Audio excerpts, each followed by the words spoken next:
There's this famous phrase by Albert Einstein which says that the significant problems we have cannot be solved at the same level of thinking we were when we created them. I want to speak about the relevancy of this phrase in the context of the current global conflicts in the year 2024, and I want to speak about this in the light of evolutionary conflict transformation. So the very first interesting thing about this phrase is that it speaks about significant problems. Now we'll go back to this in a little bit. But before that, I want to explore two foundational paradigms, if you will, of the level of thinking that generated these problems in the first place.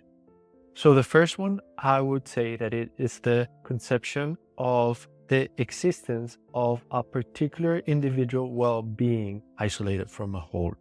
Then this is connected with another foundational piece of this level of conflict where the problem was created, and it has to do with the conception of life as a competition for survival, which in terms of human behavior expresses itself as a competition for resources within a paradigm or mindset of a desired endless economic growth within what has been recognized as a round planet, a circular planet, a finite planet.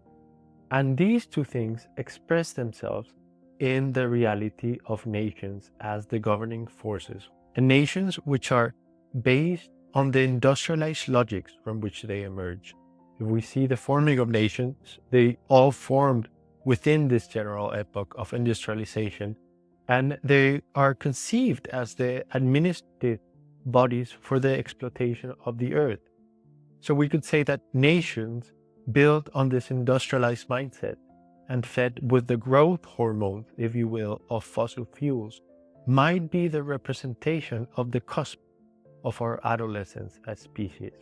So the current global conflicts might be pointing the way to the fact that we might be approaching the end of nations, which is not the end of the world, but it is the end of the world as we know it. So the very interesting question is, what comes next? The imagination or the possibility of what can emerge is necessarily based on the transformation of this level of thinking and of these two paradigms. And it can express itself in the construction of self-regulating circuits of reciprocity that sustain and recharge the energy flow for their own continuity. And these can be woven or built around concentric models of governance in an interplay between autonomy and interdependency, and anchored in territorial or bioregional dynamics.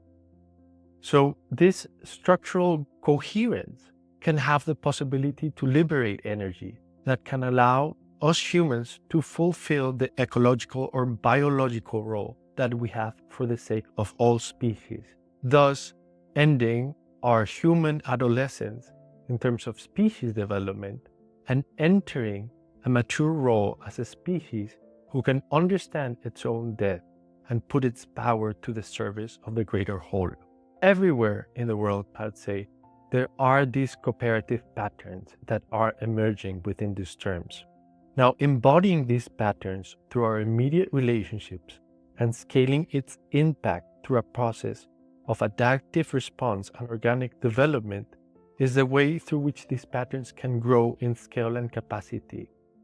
As more and more people decide to leave the war and seize this historical opportunity with their whole life, then these cooperative patterns can become organizing bodies that reorient our energy from the obsolete carcass of nation states and the paradigms they embrace and channel the energy into evolutionary life-giving dynamics that lead us into the maturity of our species as a whole. And in these terms, our significant problems can transform when we re-signify them from a systemic approach, reclaiming life's meaning as we collaborate with the same formative forces that generated life out of evolutionary conflict transformation in the first place.